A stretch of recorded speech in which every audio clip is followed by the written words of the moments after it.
सा कोई मुसाफिर भूले से दर पे आया, बरसा है बन के बादल तेरी रहमतों का साया, प्यासा कोई मुसाफिर रहमों करम का कैसे करूं शुक्रिया अदा मैं, रहमों करम का कैसे करूं शुक्रिया अदा मैं, दिल ने जहां पुकारा तू दौड़ के तू आया, दिल ने जहां पुकारा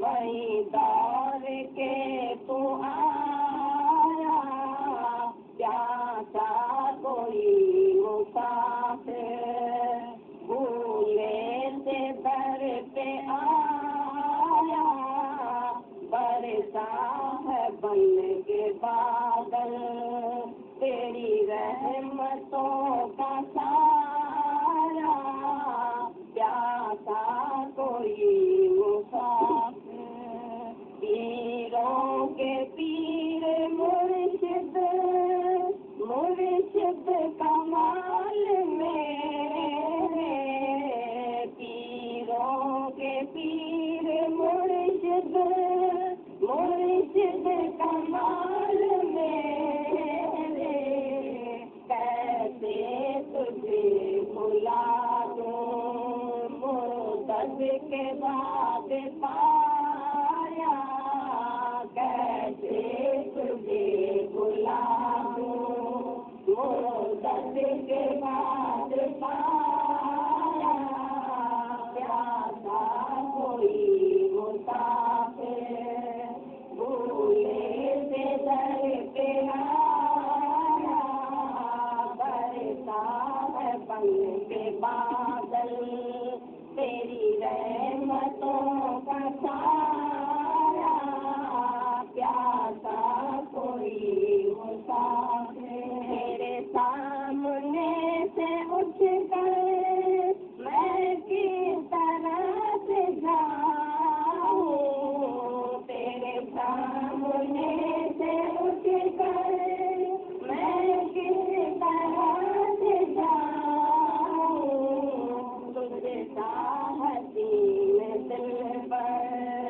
अब तक नजर न आया, तुझे हसीन दिल पर अब तक नजर न आया, प्यासा कोई मुसाफिर भूले से दर पे आया, बरसा है बन के बादल तेरी रहमतों का साया, प्यासा कोई मुसाफिर वीरान हो या बाती सारा हो या चमन हो, वीरान हो या बाती सारा हो या चमन हो, हर गुल में तेरी खुशबू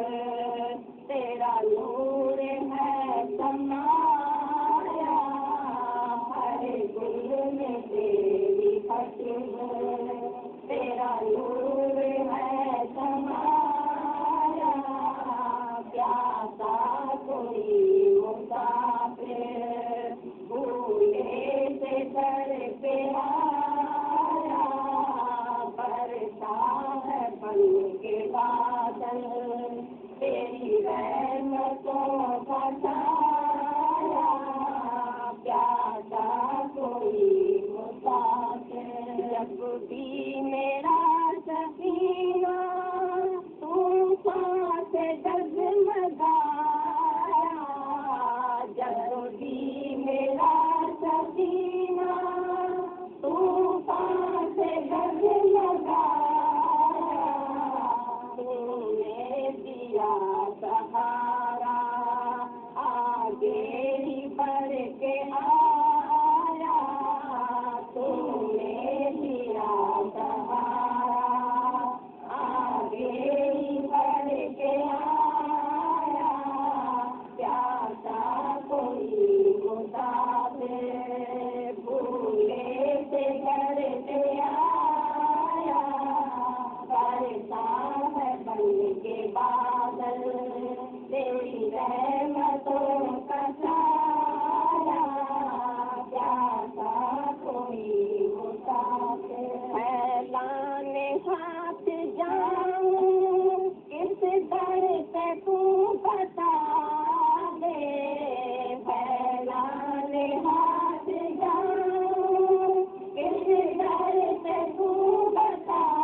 के मुझको दर दूसरा न भाया, इस दर से बढ़ के मुझको दर दूसरा न भाया, प्यासा कोई मुसाफिर भूले से दर पे आया, बरसा है बन के बादल तेरी रहमतों का छाया, प्यासा कोई मुसाफिर।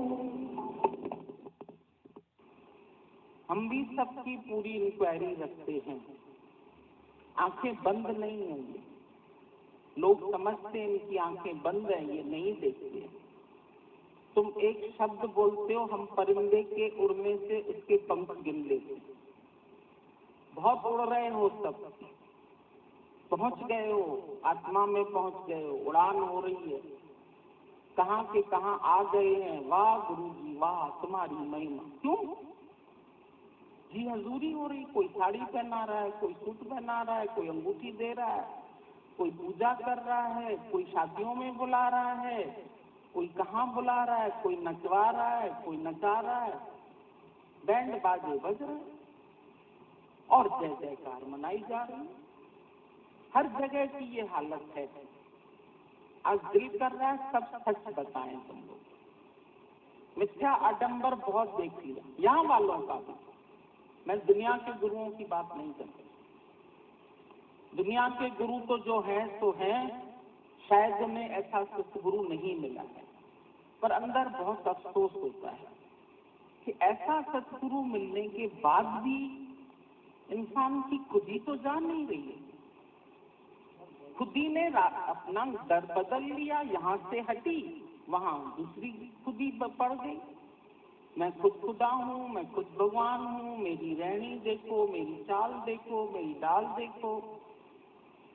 ऊपर से इतना आडंबर हो गया, सज धज के बैठे और जय जय हो रही, चीजें आ रही है, खाना आ रहा है, कपड़े आ रहे हैं, सब कुछ हो रहा है।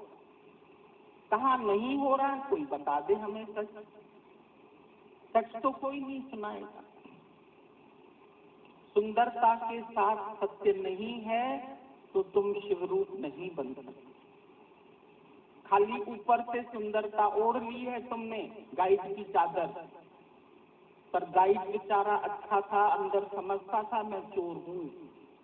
मैंने सिर्फ चादर ओढ़ी है और बेचारे ने चादर की लाज रखने के लिए 12 दिन का व्रत करके अपने को गुम कर दिया। उसने चादर की लाज रखी, हम किसकी लाज रखते हैं? गुरु की लाज भी नहीं रखते, गुरु को भी नहीं जानते, गुरु को भी नहीं पहचानते पूरी तरह से। कोई ठाक देखता, कोई बाट देखता, पर ब्रह्म ज्ञान सुने एक बार तेरा, वो तेरी बाट देखता। ऐसा ज्ञान कोई सुने जो केवल गुरु की बाट देखे और किसी की नहीं। कितने शिष्य अभी 25-30 तो हो गए हैं, 50 हो गए, अब बढ़ रहा है सत्संग। अब आपकी बगिया फल फूल रही है, अब आप आ जाओ देखने के लिए। हम तुम्हें देख लेते, तुम्हारी बगिया को समझ ले। ज्यादा देखने की मुझे जरूरत नहीं है। एक दाने को देख लेते, चावल पके हैं या कच्चे, मालूम पड़ जाता है।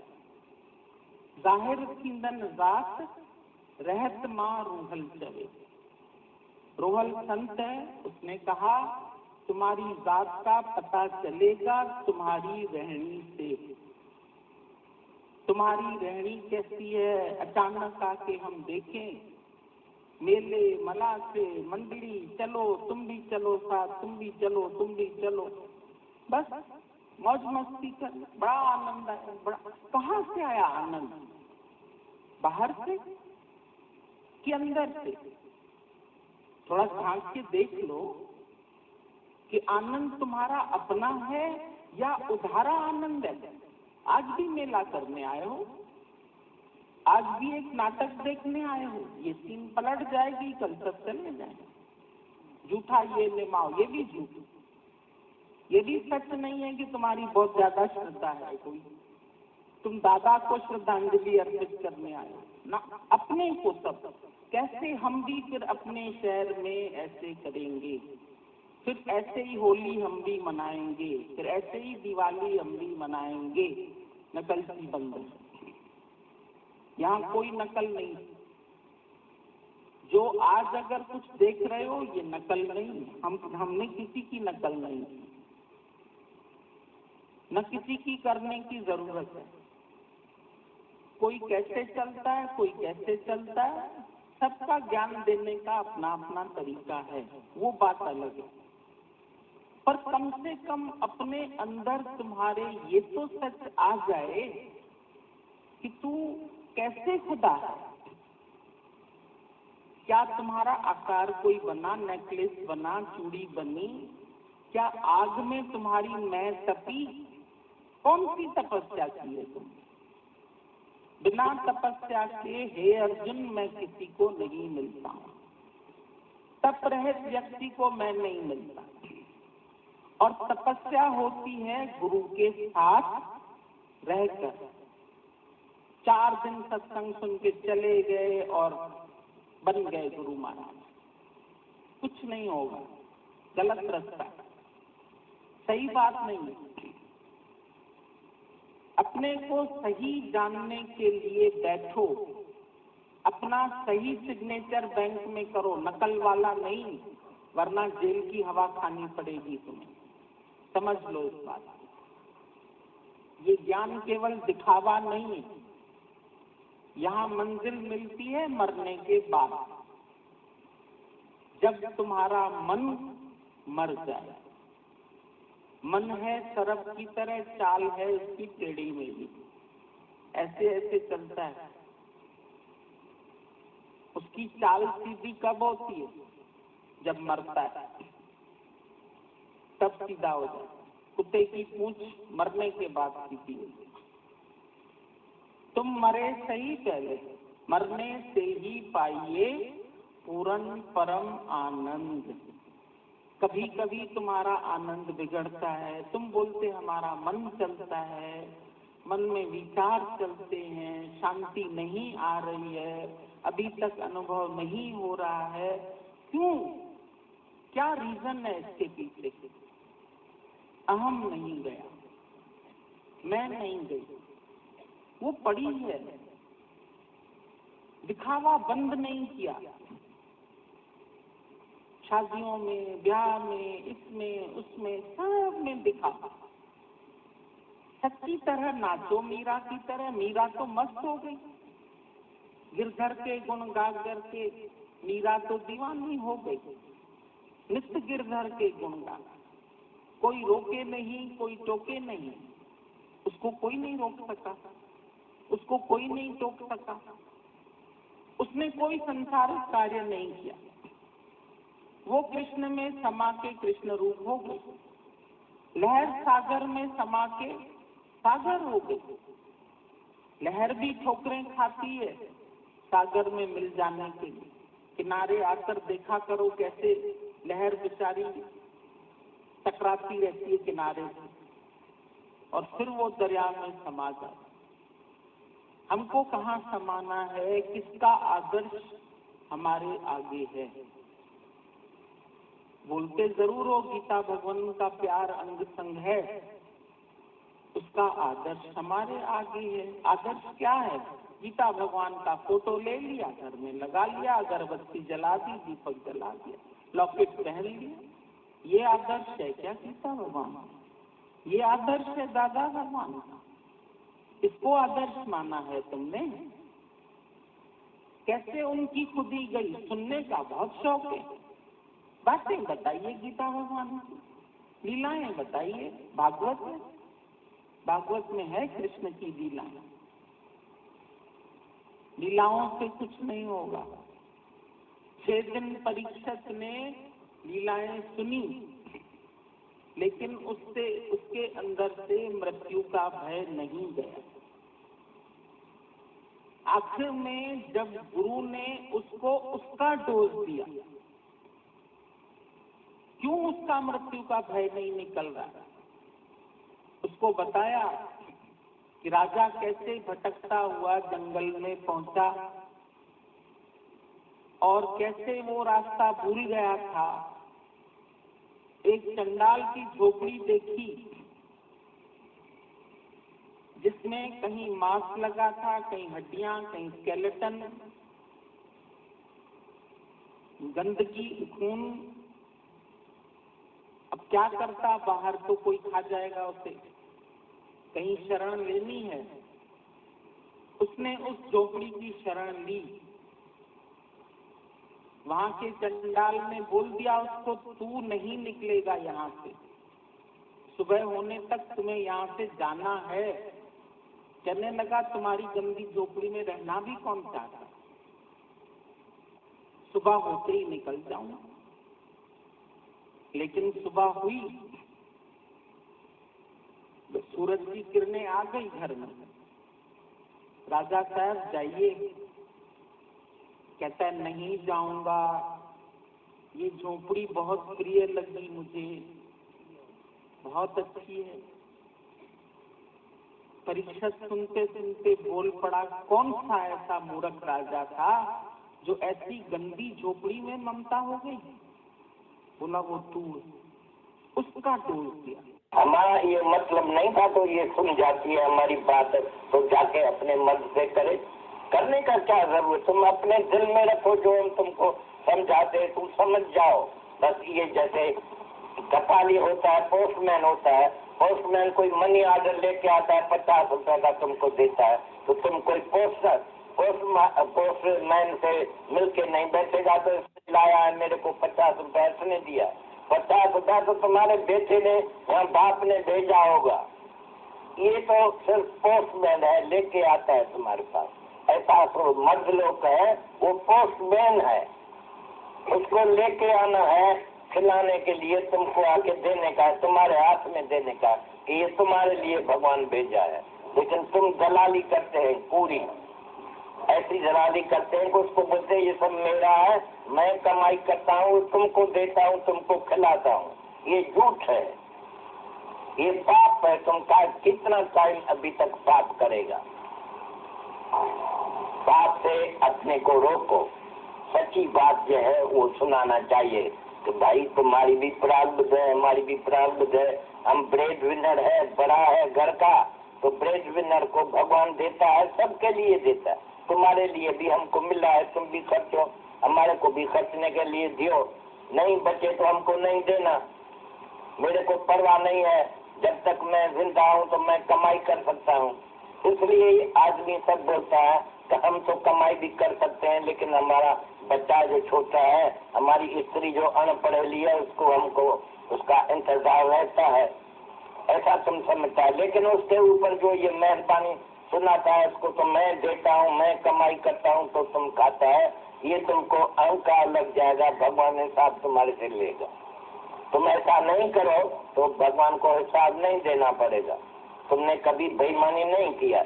ऐसा तो करता भी है, सब पैसा जो है वो देता भी अपने बच्चे को है, भगवान के मर्जी से तुम चलता भी है, लेकिन फिर भी अहंकार तुम करते तो मैं कमाई करता हूँ, ये झूठी बात है। ये भगवान से तुमको मिला है, उनके लिए, जिसके लिए मिला है उनको आके बोलो भाई भगवान ने तुम्हारे लिए दिया है। हम कभी खुश हो के आपको 100 रुपया देता है, भाई तुम घर में जाती है, तुम्हारी जो लड़की है उसको ये देना, वो बड़ा अच्छा मेरी बात समझ गई है तो उनको देना। ये तो ऐसा तो वाजिब नहीं है। तो आप आके उसको बोलो हम कमाई करते हैं, हम कमाई करते हैं, तुमको देते हैं। तुम ऐसा भी कर सकते हैं अगर बेईमान बनेगा तो।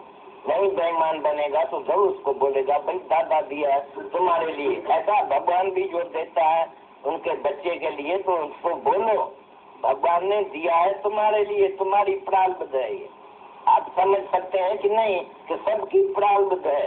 ऐसा नहीं है कि तुम्हारे प्रारब्ध में जो है तो तुमको मिलता है, लेकिन तुमको उनके लिए भी मिलता है। ये भी ख्याल करो तो ईमानदार बन जाएगा।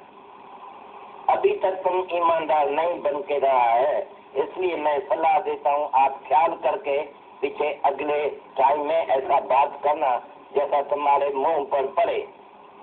तो जैसे तुम अच्छे आदमी है तो अच्छे आदमी कभी भी बुरे काम नहीं करेगा। हम तुमको ये अच्छा आदमी समझ के सलाह देता हूँ, आप मानो या न मानो तुम्हारी मर्जी, लेकिन अगर समझ में आवे तो उनको ऐसे बात करने का कि ये भाई तुम्हारी प्रारब्ध है, भगवान ने भेजा है तुम्हारी, तुमको जो चाहिए वो खर्चो खाओ, तुम्हारा ही है, ये हमारा नहीं है। और बहुत सा कितना बुद्धा आदमी होता है, ये कुंची कुर्फ लगा के बंद करके पैसा रखता है, वो मर जाता है तो पिछाड़ी को वो खोल के खुश होता है उसका बेटा।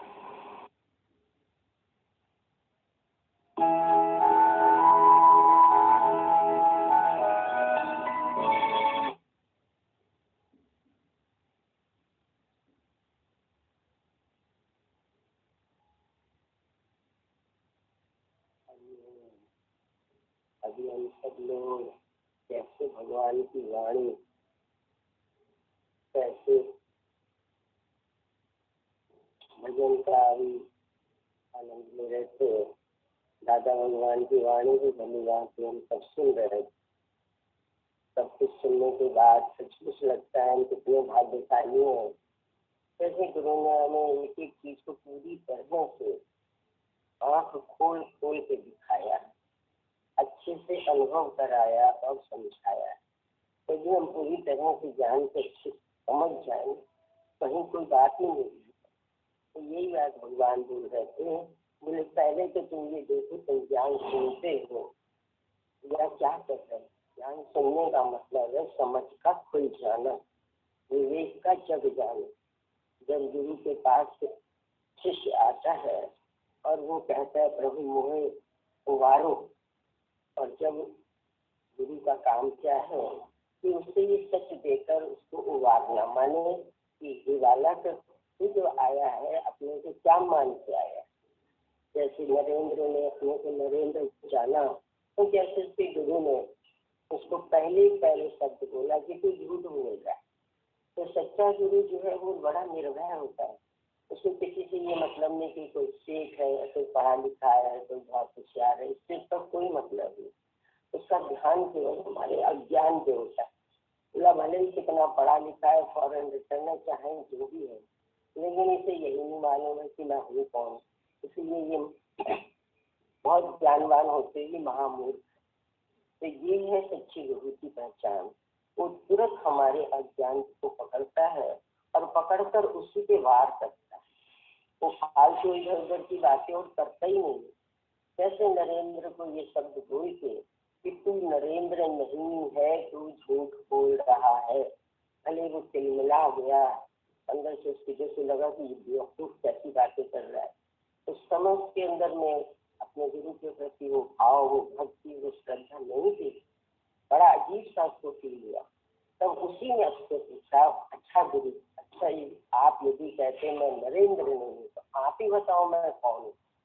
अब जब ये उन्होंने पूछा तो उन्होंने इतने सरल ढंग से, हमको तो ये लगता है इतना गूढ़ ज्ञान, निराकार जिसे दिखाया नहीं जा सकता, आत्मा जिसे दिखाई नहीं जा सकती, उसका अनुभव कैसे कराता है गुरु बच्चों की तरह एकदम प्यार से सर पे हाथ फेरते हुए कहने लगा, अच्छा बताओ ये क्या है। बोला सिर है। ये क्या है। आंख है, कान है, नाक है, हाथ है, पैर है। फटाफट इतने सारे अंगों के नाम गिना दिए। अच्छा सारे अंगों की एकदम नाम है। बोला बोला नरेंद्र फिर किसका नाम। इतनी सरलता से हमारे अंदर अपने आए आक्रोश से शांत करता हुआ स्थिर चित्त व्यक्तित्व के यही तो लक्षण। कैसे प्यार से हमारे अज्ञान को हमारे सामने ऐसे खोल के रख देता है कि हम आश्चर्य की मुंह से देखते रह जाते। और वही हाल था नरेंद्र का। देखने लग गया उनका चेहरा। भगवान देखो विश्वास बढ़ा, भाव चेंज हुए और कहने लगा, भगवान आखिर आप ही बताओ कि इस शरीर के अंदर कोई अंग भी नरेंद्र नहीं है, और आप कहते कि नरेंद्र नहीं, तो आखिर मैं हूँ कौन, मेरा परिचय मुझे दो। यहाँ तक लाने पाने के लिए गुरु को कितना कार्य करना पड़ा। ऐसे ही जिस समय रमन महर्षि के पास कोई पहुंचता था तो दरवाजे पे जैसे ही वो हाथ रखता था, पूछता था कौन हो, तो अपना बताता था डॉक्टर इंजीनियर। बोला नहीं, तुम जाओ पहले ये पूछ के आओ अपने आप से कि मैं हूँ कौन, और उसको उसी पर खोजना में वापस कर देता। ठीक इसी प्रकार से कैसे नरेंद्र जी को उनके गुरु ने प्यार से समझाया। बोला नरेंद्र, तू जिस शरीर को नरेंद्र बोल रहा है ये तो नाम शक्ति के दिन का रखा हुआ है। अब तू भी बता, ये नरेंद्र क्या आँख है, नाक है, कान है, मुख है, क्या है ये नरेंद्र? बोला कुछ भी नहीं है। तो बोला जो ये सांसें चल रही, जिससे ये शरीर चल रहा है, बताओ वो तुझे दिखाई दे रहा है? बोला नहीं हुआ। बोला उसी की बदौलत ही सारा शरीर चल रहा है। अब जिसकी बदौलत शरीर चल रहा है वो तू है या शरीर तू? तब ये बात समझ में आई। बोला हाँ भगवान, इसका मतलब शक्ति भी शरीर में संचालित है, इसलिए ये शरीर चलता फिरता नजर आ रहा है। अन्यथा तो ये शरीर कल पुर्जा है। समझ में आ गया। लिखा था, होशियार था। गुरु यही चाहता है कि तुम भी यदि ध्यान से गुरु की बात सुनो तो एक बार में तुम्हारे कपाट खुल जाए। और फिर उसके बाद दूसरी बात उसने कही। बोला कि देखो नरेंद्र, ये नाम रखा गया था इंगित करने मात्र। अब तुम ये देखो, जो तुम कहते हो मेरा ये घर है, ये मेरा परिवार है। अच्छा ये बताओ, जिस समय संसार में ये शरीर आया था इसके साथ क्या क्या आया? फिर इसकी माथे की चक्री चला दी, और जब ये चक्री फिर चली तो बोला भगवान आप सच कह रहे, शरीर को बिल्कुल अकेले लाया था, अपने साथ कुछ भी नहीं लाया। तो बोले फिर? बोला सच बात है, अब मेरी समझ खुल गई।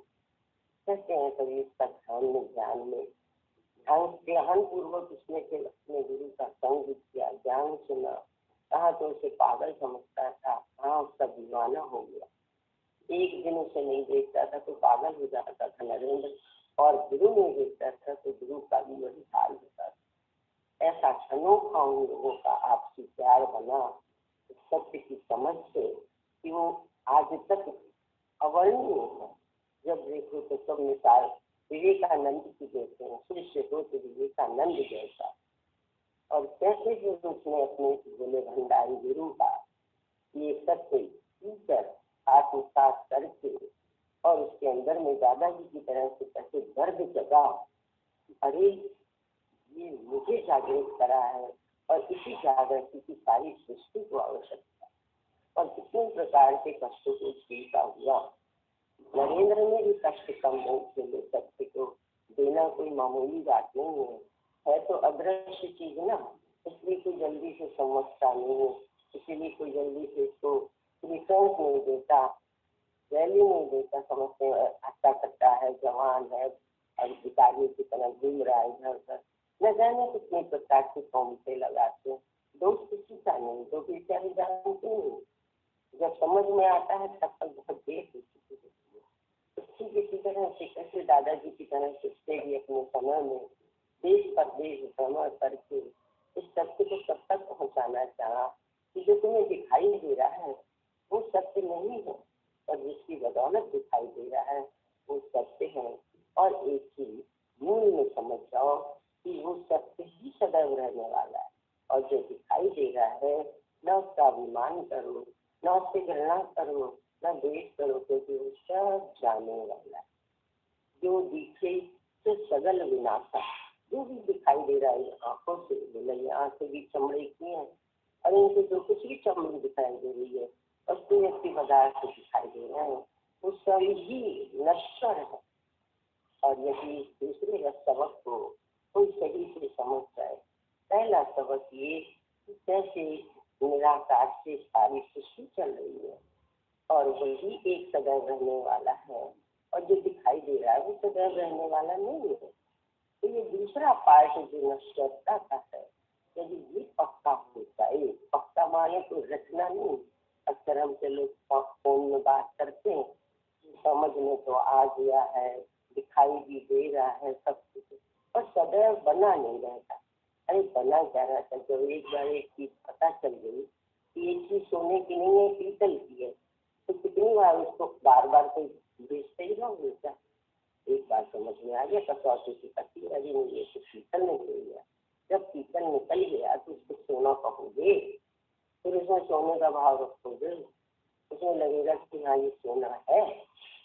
जैसे तुम आम जीवन में एक बार किसी चीज को परख जाते हो, दोबारा वही तो नहीं, ऐसे ही जब इस सत्य को परख जाओगे, ये संसार नश्वर है, ये हाथ में बालू की तरह से है, इसलिए बालू, जैसे बालू को आप हाथ में पकड़ो तो कैसे खिसक जाती एक बूंद में रहती, ऐसे ये सारा संसार माने सरकता है, सरकने वाला संसार। ये सारा सार समझा के, सारी बातें बता के, समस्या रूप दिखा के, नश्वरता बता के, सर्वंगुर बता के, कैसे क्या से गुरु कहता है, जब तुम्हें ये समझ में आ गया कि परमात्मा द्वारा ये रचित सृष्टि है, सुंदर भी बहुत है, प्यारी भी बहुत है, अति प्रिय भी है, लेकिन एक ही इसका अवगुण है कि ये सदैव एक ही रहने वाली नहीं है। और ये तुम जो वास्तविकता गुरुमुख से समझ जाओगे तो बेशक प्रयोग में लाभ पर दिन में सकता, तो इसका परिणाम ये होगा कि तुम्हारा व्यवहार प्रेम में हो जाएगा, एक दूसरे को मान सम्मान इज्जत प्यार सबको एज गॉड महसूस करोगे, और अपने जीवन यात्रा को प्रेम पूर्वक बहुत सुंदर ढंग से गुजारने का प्रयास करो। और यही मानव जीवन की सफलता है। आते तो है मनुष्य जानवरों की तरह आते हैं, जीते हम चले चले जाते, और मनुष्य वही है जो जिया ना आपके लिए। मनुष्य तो सभी मनुष्य कहने योग्य है जिसके अंदर में सत्य समझ आ जाए, और इस सत्य को समझाने के लिए चारों ओर दौड़ पड़े, सबके हृदय में बस जाए, और जब तक उन्हें जो सत्य न समझा दे तब तक उसे चैन से नींद न आए। ज्ञान का मतलब हमेशा ही भगवान बोलते थे, उनसे कई बार लोग कहते थे भगवान आज आपकी वाणी सुनते जाना बड़ी गहरी नींद आई। हंसने लगते, बोले ये हमारी ज्ञान से नींद आती नहीं है, नींद चली जाती। बोले तुम थोड़ा सा भी समझदार हो, के बारे में बताते ना, रातों रात उलट पुलट करता था, जब तक उसके अंदर पूरी तरह स्थिर नहीं हो गई गुरु का वचन, तब तक उसकी बड़ी बेचैनी होती थी, हलचल में रहता। तो ये तो बेचैन करने वाली है, चैन चुराने वाली है, नींद उड़ाने वाली है। ये ज्ञान कोई ऐसी चीज है, नींद आ गई, तुमने ज्ञान ही नहीं सुना, ज्ञान ही नहीं समझा, और ये भी तुम्हारे अंदर में से हलचल शुरू हो जाती। कैसे खुलेगा कार्य, वैसे सारी जिंदगी नाम रूप मान के आया, ये शरीर में जान के आया, ये कैसे निराकार हो। बार बार जब तुम्हारी मछली अंदर से चलती है तो नरेंद्र की तरह से कैसे एक्साइड हो जाता है मन, और समझ जाता है कि अरे सच कह जाता है, बिना शक्ति के तो कोई सार ही नहीं संसार। संसार का यदि सार खोजने चलो तो वह परमात्मा। अब एक का सबसे बड़ा लाभ ये हो जाता है कि जब तुम अपने परम सत्ता का एहसास कर लेते हो तो तुम्हारा ये जीव, तुम्हारी ये काया, तुम्हारी ये सारी इंद्रियां, मन बुद्धि चित्त, जितना भी ये सुंदर रथ परमात्मा द्वारा रचित, ये सब का सब जैसे नहीं मालिक का हो जाता है। यानी अभी कभी ये निधन का था, मैंने इसका कोई अपना धनी चाहिए नहीं, इसलिए दुखी सुखी हो जाता था। जब कुछ पावे तो नाचन लगा था, और जब जावे तो रोगन लगा। लेकिन जब ज्ञान समझ में आ जाता है और इसे अपना धनी शाही समझ में आ जाता है तो ये राजा हो जाता है, और फिर ये गाने लगता है कि मुझे मिल गया जो था जो मिलना था, क्या बात है, अरे मैं तो राजा हो गया, महाराजा हो गया। अरे जब से गुरु ने ज्ञान का खजाना खोला, ऐसे लग रहा है कि जैसे मैं उड़ने लगा, सूखा पत्ता पवन में हो गए, जैसे अपने प्रियतम को पाकर जैसे तृप्त हो जाती है नारी, ऐसे ही अपने प्यारे रहवर का हर पल हर क्षण अनुसत में एहसास करके ये भक्त भी भगवान का रूप होने लगे, और इतना मगन इतना मस्त हो जाता है कि मन मस्त हुआ अब क्या बोले, पीरा पायो गांठ घटायो बार बार होगा। ऐसी अंदर में एक अनोखी मस्ती आती है कि मिल गया ये खाली मिलना काम क्या बात। अभी तक अज्ञानता में हम बाहर की चीजों को पाना और छोड़ना समझते थे। अब समझ में आया ना कुछ पाना ना कुछ छोड़ना, केवल संशय जो अंदर में कितना बड़ा भरम था, मैं पड़ेगा उस भरम से ही मुक्त होना। कुछ भी नहीं कर सकते।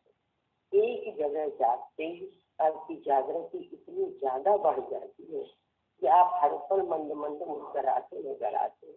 आपको कोई कहता है अरे ऐसे कल काल में आपके चेहरे पर जो मंद मुस्कान, बोला बस गुरु कृपा से रहस्य को जान लिया है, साथ समझ में आ गया है।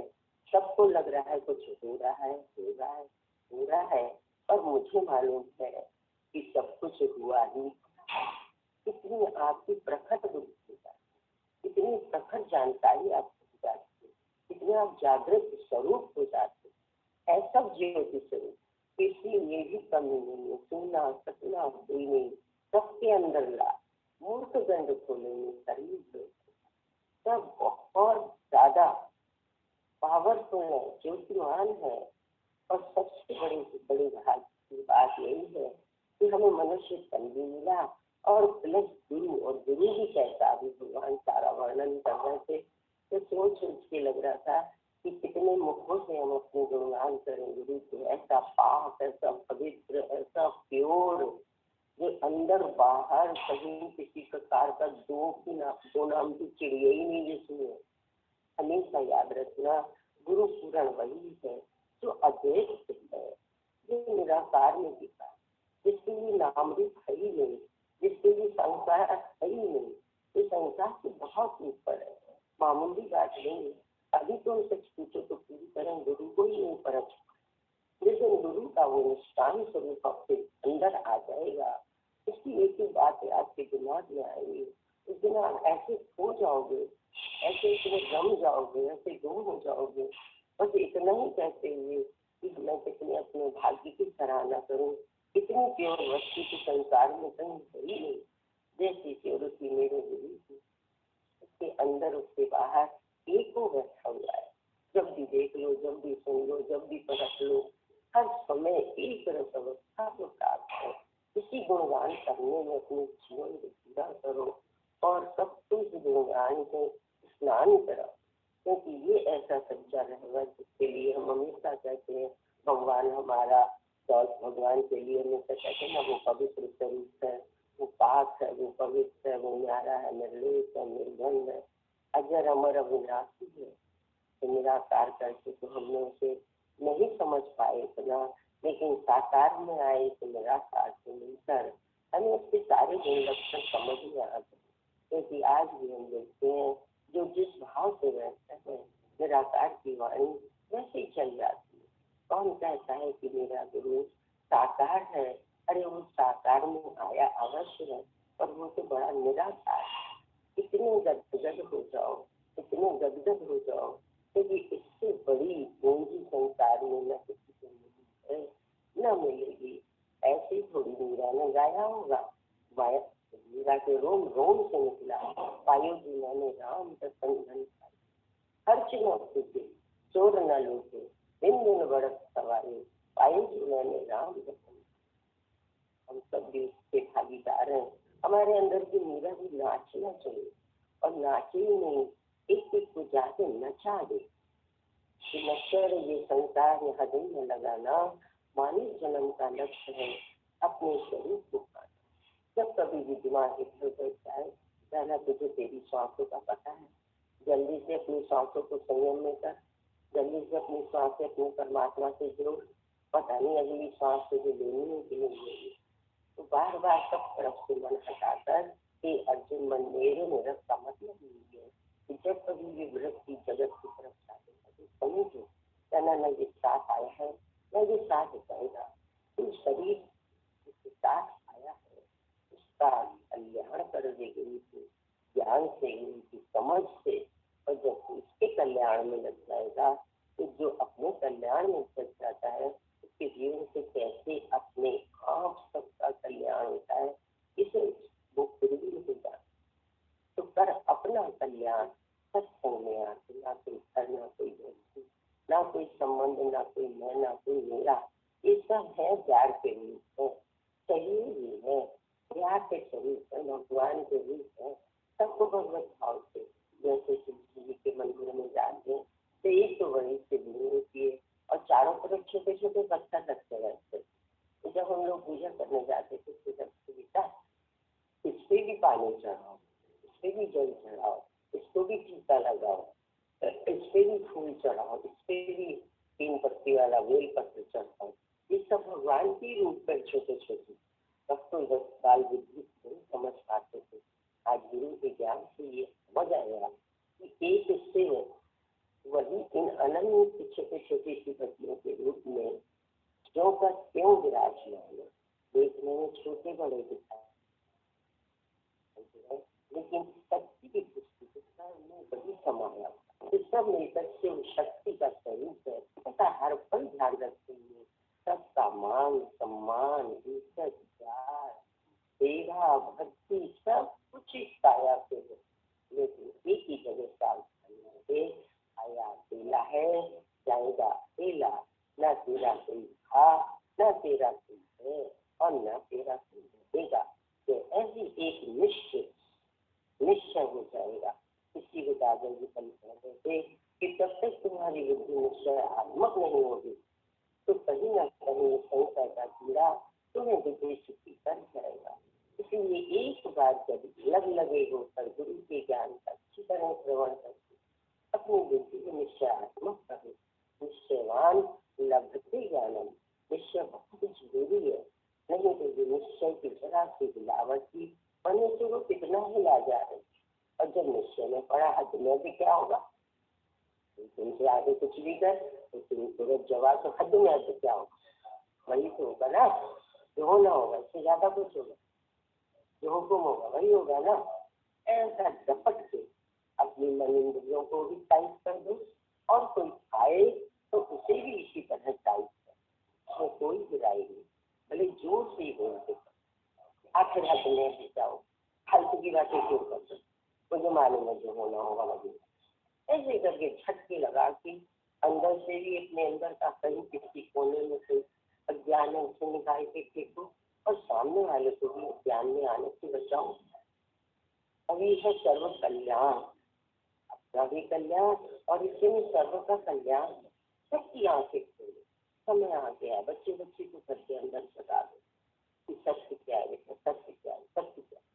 समय से ऐसा समय आया है अनोखा, सब कुछ सुनने को तैयार है, सब समझने को तैयार। और ऐसे समय में भी तुम कायर बने तो ये बहुत पेनफुलनेस हो जाएगी, बहुत ही शर्मनाक हो जाएगी। इसलिए कभी भी अपने को लजाओ नहीं, अपने गुरु को लजाओ नहीं, ज्ञान को सूर्य के समान दैदिप्यमान है, उसको और दैदिप्यमान करने में सहयोग भी है। यही हम लोगों का सबका परम धर्म है और यही हमारे कल्याण का है। अपने कल्याण में लग जाओ तो सबका कल्याण समाया पड़ा। जागो और जगाओ, जागो और जगाओ, नींद से अब जाग जाए, राम में तू मन लगा। ऐसे अपने आप को खड़ा करो, तुम्हारे साथ साथ हजारों खड़े होते हैं। यही तो था, यदि एक कदम बढ़ाकर तुम आगे कुंती का खड़े हो जाओ तो 100 कदम तुम्हारे पीछे अपने आप। धन्यवाद। बहुत बहुत प्यार किसी कुंती के साथ जीवन चाहे बोला ना, डैडी जी बोल रहे थे, बोला कि जीवन चाहे 2 दिन का, पर कैसा होना चाहिए, कुंती वाला होना। देखो गुलाब का फूल आता है, खिलता है, डाल पर लगता है, 2 दिन के बाद गिर जाता है, लेकिन अपनी खुशबू चारों तरफ छोड़ जाता है। बोला जीवन बहुत लंबा चौड़ा हो ये कोई बड़ी बात नहीं, जीवन थोड़ा हो पर पूर्ण हो, जिसको देख के सामने वाले के अंदर में ठंडक किया जाए, एक शीतलता महसूस हो, एक खुशी महसूस हो, एक भरपूरता, एक आनंद, एक शांति का महसूस करे। तब सोचो तुम्हारा जीवन की लंबाई चौड़ाई जीवन की महत्ता, वैल्यू, कीमत ये गुरु ने कराई है।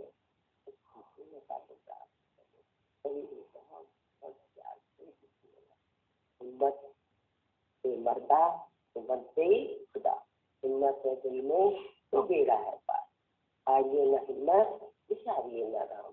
ये सारे श्लोक सबके लिए, समय के लिए। ऐसे तो किताबों में पढ़े थे, रंग भी दिए थे, लेकिन जब समय आया तो वो जीवन में आ गया, उनकी में आ गया। ठीक है, दिलों की उनकी किताब और जीवन का सब कल्याण भव। बहुत बहुत प्यार, कोई काम नहीं है मुश्किल, जब किया इरादा पक्का। ठीक है, सबको खुश रहो। वक्त न ठहरा है ये वक्त न ठहरेगा, ये गुजर जाएगा, घबराना कैसा।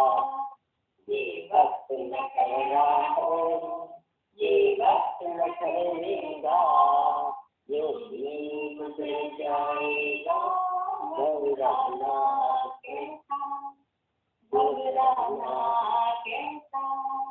जो कदम बढ़ाए हैं मंजिल में जाएगी, जो कदम बढ़ाए हैं मंजिल में जाएगी। है राह जरा मुश्किल तो घबराना कैसा, है राह जरा मुश्किल तो घबराना कैसा। काम लिए घबराना कैसा। वक्त न ठहरा है, ये वक्त न ठहरेगा, जिंदगी गुजर जाएगा, घबराना कैसा, घबराना कैसा, घबराना कैसा।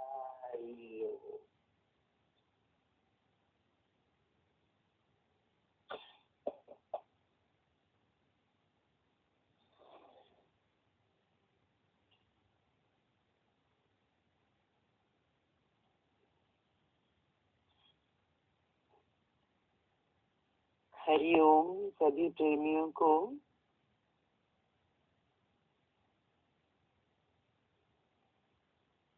प्रातःकालीन अमृत पान, उषा पान, सुधा पान हम सबका सौभाग्य है, जो सुबह से ही इतनी निर्मल वाणी, इतने सुंदर भजन सीधा जो अंदर उतरते चले जाते।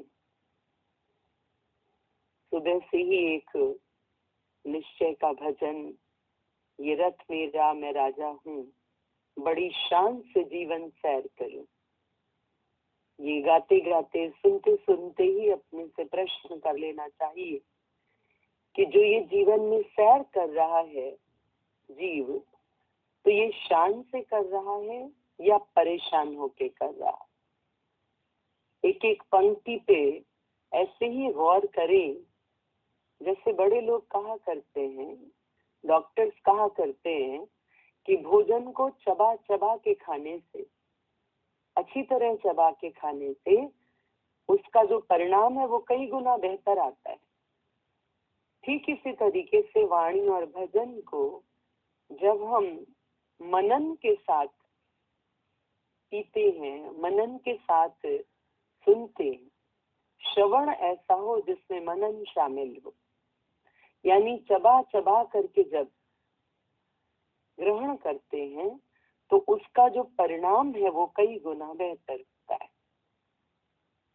तो एक ही भजन यदि ले लिया जाता है तो उसी में ही जैसे कितना कितना कुछ समाया पड़ा है। इंद्रियां हैं घोड़े गलत नहीं दौड़े, लगाम मैंने हाथों में पकड़ी है, मैं मन बुद्धि का साक्षी हूँ, बड़ी शान से जीवन सैर करूं। देखिए, इंद्रियों के घोड़े हमारे हिसाब से चल रहे, क्या सच में लगाम थामी हुई है? और जिसने लगाम थामी हुई है वो कितना सधा हुआ है? और किसके इशारे से ये रथ किस दिशा में चल रहा है? अपने उस साक्षी भाव में आकर के, रथ का स्वामी हो करके, और फिर ये गाएं कि यह रथ मेरा मेरा जाऊं, बड़ी शान से जीवन सैर करूं। कल परसों भी ऐसी बात चल रही थी कि केवल अर्जुन के रथ का सारथी भगवान था, ऐसा नहीं। यदि विचार करें तो हरेक के शरीर रूपी रथ का सारथी आज भी भगवान है, सदैव भगवान है। क्योंकि इस रथ को चला ही कौन रहा है? किसकी सत्ता से चल रहा है? किसकी कृपा से चल रहा है? कौन खिलावे कौन चुगावे, मन में सिमरन करिया। चलाने वाला कौन, उठाने वाला कौन, बिठाने वाला कौन, खिलाने वाला कौन, चलाने वाला कौन, इसके माध्यम से कार्य करने कराने वाला कौन? तो हरेक रथ का सारथी स्वयं परमात्मा है। हाँ, अर्जुन ने समर्पण किया, उसका सुख पाया। अभिमानी जीव समर्पण न करने के कारण भारी है। अर्जुन को जो विजय श्री प्राप्त हुई वो समर्पण के कारण, उसकी अपनी श्रद्धा, उसका अपना विश्वास। हमारा विश्वास डामाडोल होता है, हमारी श्रद्धा विचलित तो होती है, हमारा समर्पण आंशिक होता है। इसीलिए अंदर से वो लाभ अनुभव नहीं करते। ऐसे अभी बता रहे थे गुरुजी, बोला गीता भगवान के, दादा भगवान के आदर्श को आगे रखते हो, पर आदर्श को आगे रखना क्या है? केवल ये कि उनकी प्रतिमा रख ली, प्रणाम कर लिया, और हमेशा से द्वैत की भक्ति की आदत, तो उधर की प्रतिमाएं नहीं तो ये प्रतिमा रखी, उधर आरती पूजा छोड़ी तो इधर करने बैठ गए, उधर भोग लगाते थे अभी इधर लगाने बैठ गए, खड़े तो वहीं के वहीं। उन्होंने अद्वैत निष्ठा में खड़े होकर निष्काम ज्ञान यज्ञ में जीवन को लगा डाला। ये आदर्श लेने के बजाय और हम बाहर से बस मेरा गुरु महान, मेरा गुरु महान, तो गुरु जी कहते थे अब्बे कई अद्दे कई, मुंह न कई तो कह न कई। मेरे बाप ने ये किया, मेरे दादा ने ये किया। बोला तुम गाते रहो बड़ाई, लोग तो तुमसे पूछेंगे तुमने क्या किया। अरे तुमने टके की भी कमाई करी कि नहीं की? बाप ने की, दादा ने की, उसकी तो बड़ी महिमा गाली। अक्सर गुरु जी कहते थे तुम ऐसे सैंपल बनो कि तुमको देख करके थान तक खींच के कोई आए ना। देखो वैसे भी व्यापारी लोग सैंपल लेके आया करते थे दुकान पे, और उसके बाद उसी के बेस पे ऑर्डर नोट करके जाते थे। भाई ये सैंपल पसंद है तो इसके लिख दीजिए 2 थान, ये सैंपल पसंद है इसके 6 थान, इतने थान, तो वो थान है। और यहाँ गुरु का स्थान है, आप पे ही पहुंचेगा हर एक गुरु तक, गुरु के स्थान तक, जब हम उसके वैसे सैंपल होंगे। तो देखिए हमारा जो जीवन है उससे गुरु की खुशबू आती है, उससे ज्ञान की खुशबू आती है। अभी बोल रहे थे गुरुजी ऊपरी नकल नहीं करना। फिर बोला नकल किया हुआ जो साइन होता है ना, जेल में लेके जाता है। तो ज्ञानी की ऊपरी कॉपी, ऊपरी नकल नहीं करना। शेर की खाल पहन के गधा आता था ना खेत चरने, आखिर गुलेल की इतनी बारिश की गई कि वो दौड़ा जब, तो वो खाल तो उलझ गई झाड़ियों में और वहीं रह गई। और जो गधा था वो देखने लगा और आवाज से तो पता ही लगने लगा था।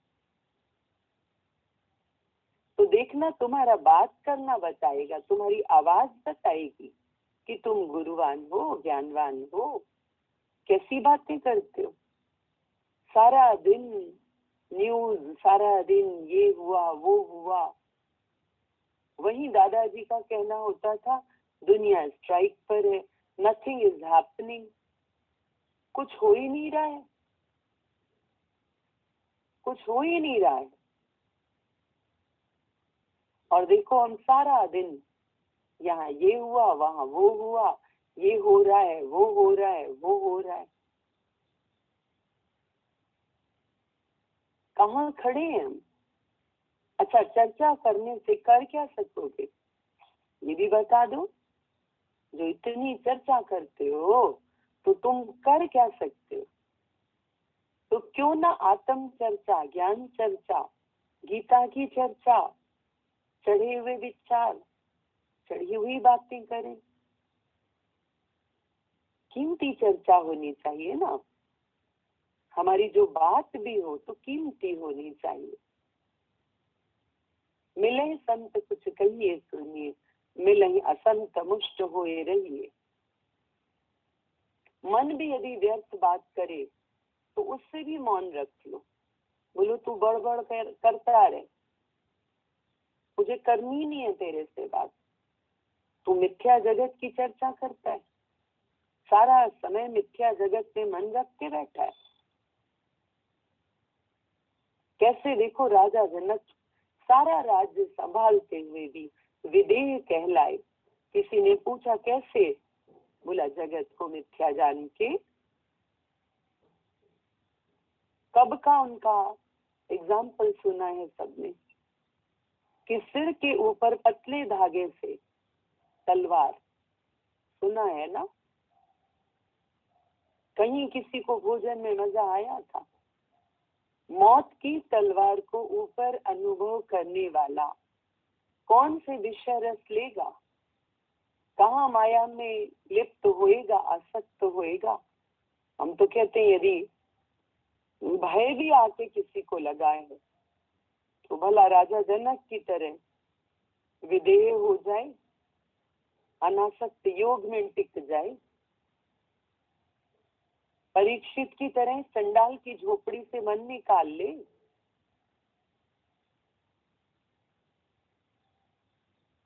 ऐसा बुद्ध की तरह से विरक्त हो जाए। एक ऐसा युद्ध जिसमें इतनी मार काट हुई, देखो कैसे बुद्ध विरक्त हो गए, मन ही निकल गया। बोला ये क्या है सब? लेकिन अभी जैसे ये परिवेश है तो प्रभावित दिखते, और उसके बाद देखो तो वहीं के वहीं। कभी कबीर को मिलने के लिए जब एक व्यक्ति आया घर ढूंढते हुए, कभी उसने कबीर को देखा नहीं था।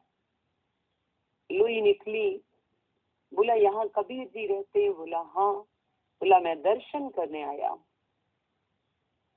बोला अभी वो शमशान की ओर गए हैं, किसी की मिट्टी में गए हुए।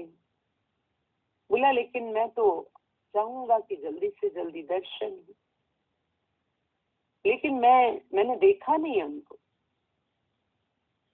लोई ने बोला देखिए उनकी निशानी है कि शमशान की ओर जब जा रहे थे सभी तो सबके सिर पे वैराग्य की कलंगी थी, लेकिन जब लौटते हुए में मिलेंगे तो वैराग्य की कलंगी सिर्फ कबीर के सिर पर होगी।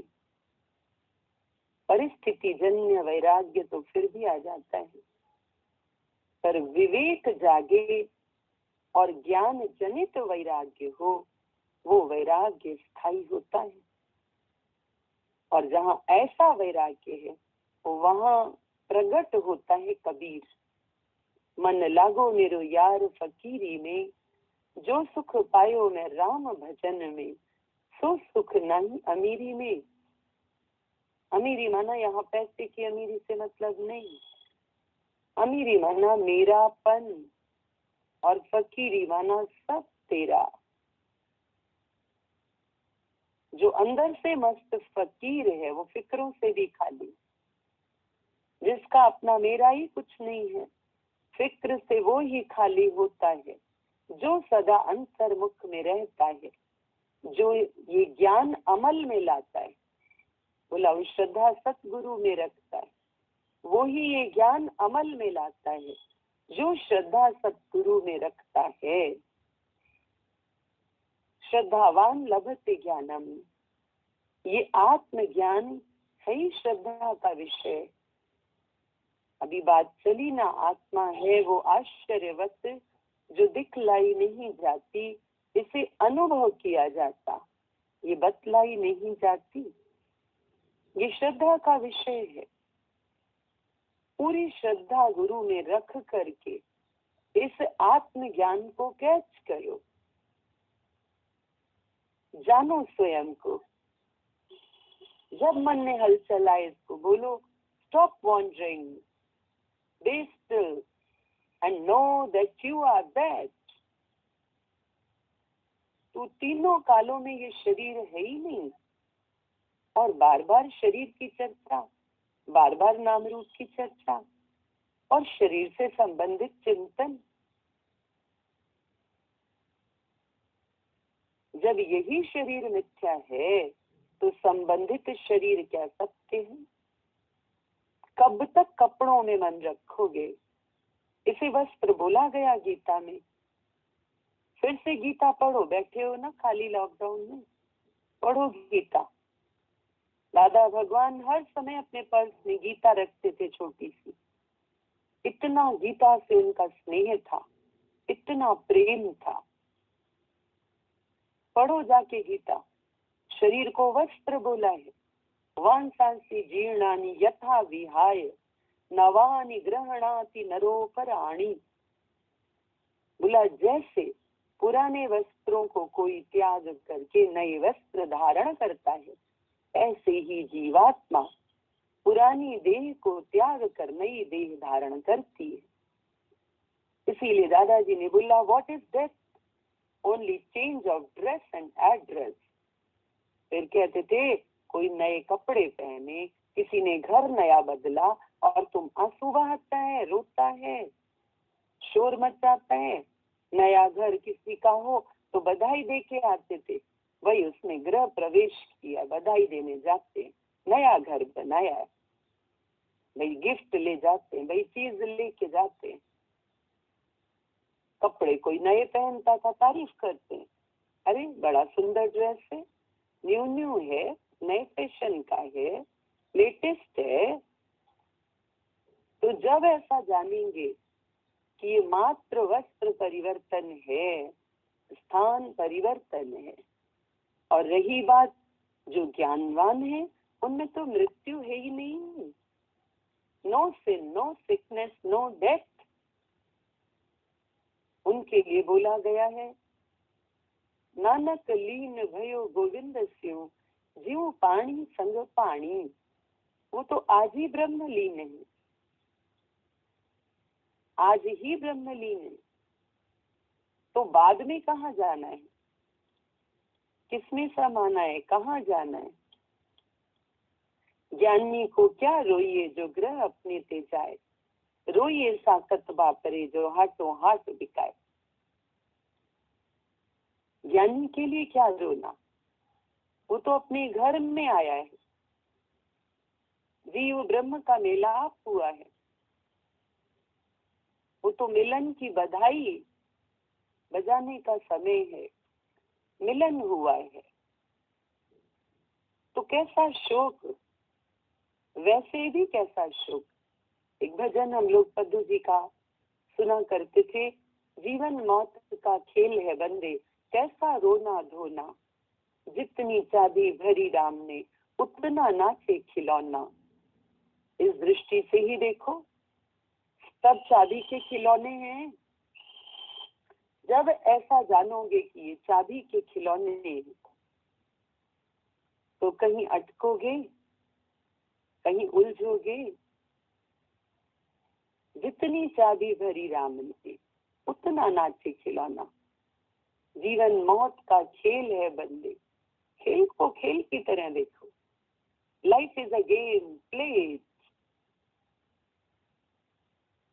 Life is a challenge, meet it. Life is a struggle, face it.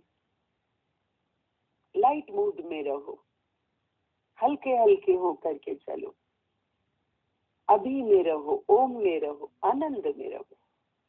ठीक है,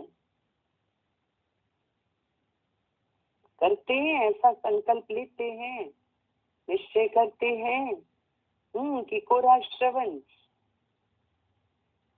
सुनाओ भजन।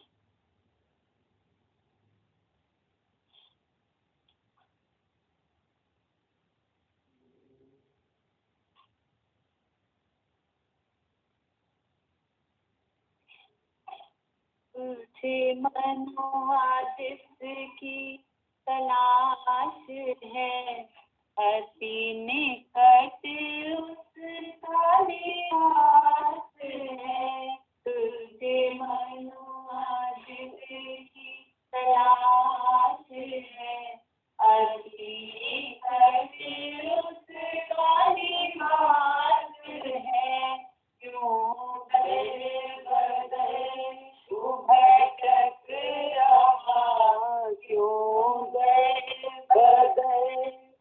भटक रहा, वो तो तेरे दिल के ही पास है, वो तो तेरे दिल के ही पास है।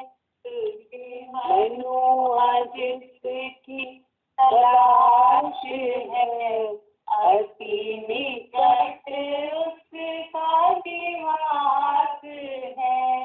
ये जो तेरे तन मन प्राण है, ये तो प्रभु मिलन का सामान है। ये जो तेरे तन मन प्राण है, ये तो प्रभु मिलन का सामान है। तेरे घर में है तेरी खुशी, तेरे घर में है तेरी खुशी। फिर किस लिए तू उदास है, फिर किस लिए तू उदास है। तुझे मनुआ जिसकी तलाश है, अति निकट उसका निवास है। तू कब से राह पे चल रहा, तेरा हर यतन निष्फल रहा। तू कब से राह पे चल रहा, तेरा हर यतन निष्फल रहा। मथनी तू जल में चला रहा, मथनी तू जल में चला रहा। फिर ही निकलने की आस है, फिर ही निकलने की आस है। तुझे मनुआ जिसकी तलाश है, अति निकट उसका निवास है। मनुज तुझको है क्या मिला, दो घूंट पानी भी ना पिया। मनुज तुझको है क्या मिला, दो घूंट पानी भी ना पिया। कब से नदी तट पर खड़ा, कब से नदी तट पर खड़ा, फिर भी बुझी नहीं प्यास है, फिर भी बुझी नहीं प्यास है। तुझे मनु आज जिसकी तलाश है, अति निकट उसका निवास है। गुल टूट कर खिलता नहीं, नर तन भी फिर मिलता नहीं। गुल टूट कर खिलता नहीं, नर तन भी फिर मिलता नहीं। ना वीरान कर तू पथिक से, ना वीरान कर तू पथिक से, मेला मत मली जो लिबास है। ना वीरान कर तू पथिक से, मेला मत मली जो लिबास है। तुझे मनु आज जिसकी तलाश है, अति निकट उसका निवास है। क्यों दर बदर तू भटक रहा, क्यों दर बदर तू भटक रहा। वो तो तेरे दिल के ही पास है, वो तो तेरे दिल के ही पास है, वो तो तेरे दिल के ही पास है। हरिओम सभी प्रेमियों को।